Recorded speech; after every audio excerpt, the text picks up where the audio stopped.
Are HEMA-free products equal to safe products?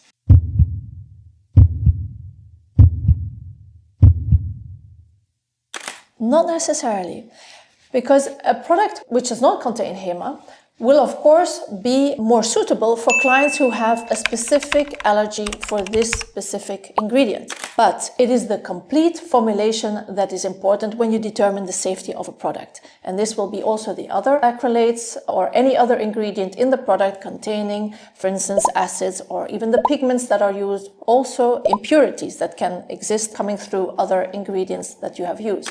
The thing with people who have an allergy for HEMA is that they can also develop further allergies for other acrylates, and so you still need to be very careful in making sure that the product is suitable for them.